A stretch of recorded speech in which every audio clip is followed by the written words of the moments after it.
નમસ્કાર. ચાલો આજે વાત કરીએ 8051 માઇક્રો કંટ્રોલરની. સમજો કે આ એક બોક્સમાં બંધ શક્તિશાળી મગજ છે, પણ અત્યારે એ સૂઈ રહ્યું છે. તો સવાલ એ છે કે આ મગજને આપણે જગાડીશું કેવી રીતે? ચાલો આખી વાતને સમજીએ. તો આજનો મુખ્ય સવાલ એ જ છે. એક ચિપ પર બેઠેલા આ કમ્પ્યુટરને, આ મગજને, તેની ઊંઘમાંથી કેવી રીતે જગાડવું? તેને એક્શનમાં કેવી રીતે લાવવું જેથી તે આપણી પહેલી સૂચના સાંભળવા માટે તૈયાર થઈ જાય? ચલો આનો જવાબ શોધીએ. અને જવાબ છે મિનિમમ એસેન્શિયલ સર્કિટ. આ એકદમ પાયાની સર્કિટ છે જેની અંદર બે મુખ્ય સિસ્ટમ છે. આ બંને સિસ્ટમ 8051 માટે જીવન રક્ષક જેવી છે. એના વગર એ કામ જ ન કરી શકે. તો ચાલો એક પછી એક આ બંનેને નજીકથી જોઈએ કે આ બધું ચાલે છે કેવી રીતે. સારું, તો સૌથી પહેલાં વાત કરીએ પહેલા અને સૌથી મુખ્ય ભાગની, જેને આપણે 851 માઇક્રો કંટ્રોલરના હૃદયના ધબકારા પણ કહી શકીએ. હા, આ છે ક્રિસ્ટલ ઓસિલેટર, જે આ ચિપને જીવંત રાખે છે.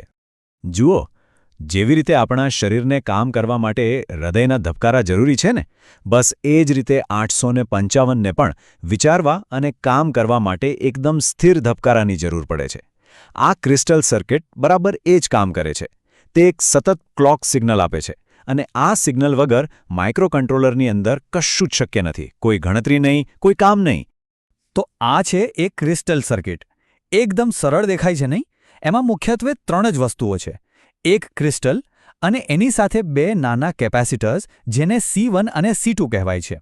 આ ત્રણે સીધા માઇક્રોકન્ટ્રોલરની XTL પિન સાથે જોડાયેલા છે. આ નાનકડી સર્કિટ જ આખી રમત ચલાવે છે. જો આપણે થોડું ટેકનિકલી જોઈએ તો અહીં 12 મેગાહર્ટ્ઝનો ક્રિસ્ટલ વપરાયો છે. સાથે 33 પીકોફરાડના 2 કેપેસિટર્સ છે.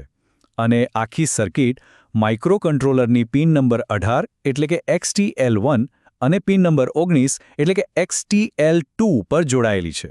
બસ આટલું જ. હવે આ 12 મેગાહર્ટ્ઝનો મતલબ શું ખબર છે?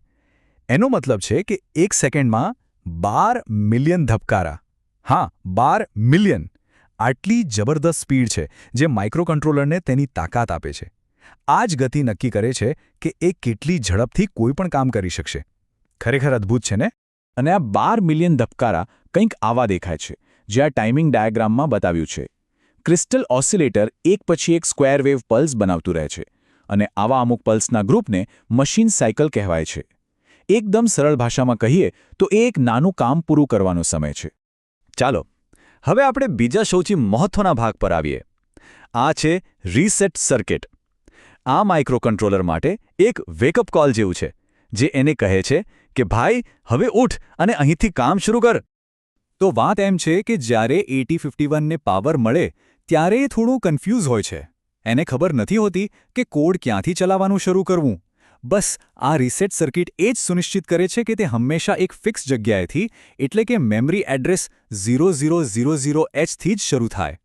કોઈ ગડબડ નહીં, એકદમ ચોક્કસ શરૂઆત. અને આ સર્કિટ 2 રીતે કામ કરે છે.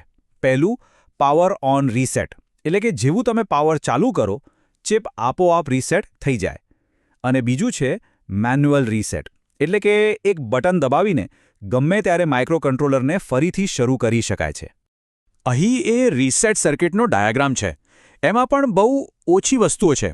એક 10 કિલો ઓહમનો રેઝિસ્ટર, એક 1 માઇક્રોફેરાડનો કેપેસિટર અને એક નાનકડું બટન. આ બધું માઇક્રોકન્ટ્રોલરની RST પેન સાથે જોડાયેલું છે, જે રીસેટનો કમાન્ડ લે છે. તો આ રીસેટની પ્રક્રિયા કેવી રીતે થાય છે? ખૂબ જ સરળ. જ્યારે RST પિન એટલે કે પિન નંબર 9 પર થોડીવાર માટે હાઈ સિગ્નલ મળે છે, ત્યારે માઇક્રોકન્ટ્રોલર જે પણ કરતું હોય તે તરત જ બંધ કરી દે છે. પછી એ એના બધા આંતરિક રજિસ્ટરને ડિફોલ્ટ વેલ્યુ પર સેટ કરે છે અને ફરીથી મેમરી એડ્રેસ 000H થી પ્રોગ્રામ ચલાવવા માટે તૈયાર થઈ જાય છે. સારું, તો અત્યાર સુધી આપણે 2 અલગ-અલગ પણ ખૂબ જ જરૂરી સર્કિટ વિશે સમજ્યા. હવે સમય આવી ગયો છે આ બંને ટુકડાઓને જોડીને એક આખી કામ કરતી સિસ્ટમ બનાવવાનો. ચાલો 8051ને ખરેખર જીવંત કરીએ. તો જુઓ, અહીં આપણી પાસે બંને સર્કિટ છે. ડાબી બાજુ છે આપણા હૃદયના ધબકારા, એટલે કે ક્રિસ્ટલ સર્કિટ, અને જમણી બાજુ છે આપણો વેકઅપ કોલ, એટલે કે રીસેટ સર્કિટ. હવે બસ આ બંનેને ભેગા કરવાના છે અને આપણું 8051 કામ કરવા માટે તૈયાર થઈ જશે. અને આ રહ્યું. આ છે 8051ની કમ્પ્લીટ મિનિમમ એસેન્શિયલ સર્કિટ. જુઓ, અહીં ક્રિસ્ટલ અને રીસેટ સર્કિટ બંને 8051 ચિપ સાથે જોડાઈ ગયા છે. હવે આ ચિપ કામ કરવા માટે બિલકુલ તૈયાર છે. બસ આ જ તો એ ક્ષણ છે જ્યારે બધું ભેગું થાય છે અને આ નાનકડું મગજ ખરેખર જીવંત થઈ જાય છે. આ આખી સર્કિટમાં અમુક છેલ્લા પણ ખૂબ જ અગત્યના કનેક્શન છે. પિન 40ને પાવર સપ્લાય એટલે કે VCC સાથે અને પિન 20ને ગ્રાઉન્ડ સાથે જોડવામાં આવે છે. પછી પિન 31 જેને EA પિન કહેવાય છે એને VCC સાથે જોડવાથી માઇક્રો કંટ્રોલરને ખબર પડે છે કે એને પોતાની અંદરની મેમરીમાંથી પ્રોગ્રામ ચલાવવાનો છે. અને હા, ક્રિસ્ટલ અને રીસેટ સર્કિટ તો પોતપોતાની પિન સાથે જોડાયેલા જ છે. તો આ બધામાંથી યાદ રાખવા જેવી મુખ્ય વાત કઈ? બસ એટલી જ કે આ બે સર્કિટ એટલે કે હૃદયના ધબકારા અને વેકઅપ કોલ વગર 8051 ચાલી જ ન શકે.